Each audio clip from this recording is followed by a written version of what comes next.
Hindi kailanman malilimutan ni Jake Cuenca, sa buong buhay niya ang naging bahagi niya sa hit action drama series ng ABS-CBN na Batang Quiapo.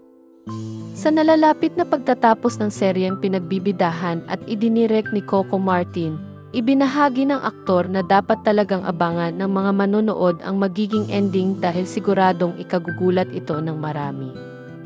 Ayon kay Jake, ang pagganap niya bilang Miguelito Guerrero sa long-running primetime series ay isa sa pinakamahirap at pinaka-challenging na karakter na kanyang nagawa sa buong karera niya bilang aktor.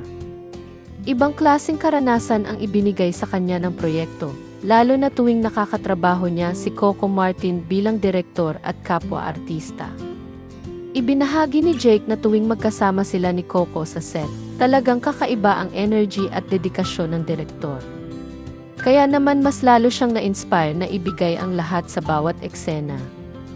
Sinabi pa niya na pinaghirapan, pinagpawisan, at halos pinagduguan nila ang bawat tagpo para maihatid ang pinakamahusay na palabas sa mga manonood. Para sa mga loyal viewers ng Batang Quiapo, tiniyak ni Jake na magiging espesyal at hindi malilimutan ang kanilang finale. Naniniwala siyang sulit ang paghihintay at pagsubaybay ng mga tagahanga hanggang sa huling yugto ng serye. Aminado rin ang aktor na sa simula pa lamang ay malaking hamon na ang buong karanasan sa kanya. Ngunit sa kabila ng hirap, mas nangingibabaw daw ang excitement niya sa tuwing papasok siya sa set. Sa pagbabalik tanaw niya sa lahat ng araw ng taping at mga eksenang kanyang ginawa, sinabi niyang wala ni isang araw na hindi siya nasabik o hindi siya nag-enjoy habang ginagawa ang serye.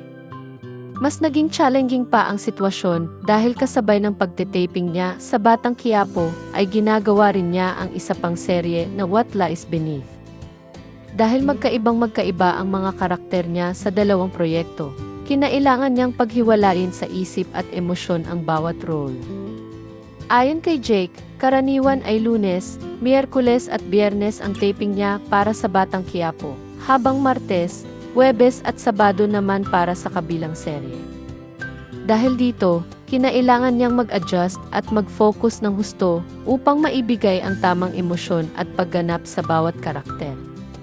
Sa kabila ng pagod at mga personal na hamon sa buhay, natutunan daw niyang patunayan sa sarili na kaya niyang magpatuloy.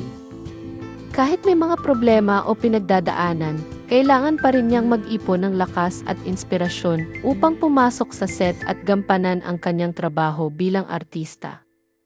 Ngayong malapit nang magtapos ang Batang Quiapo, sinabi ni Jake na parang nakatawid na siya sa finish line.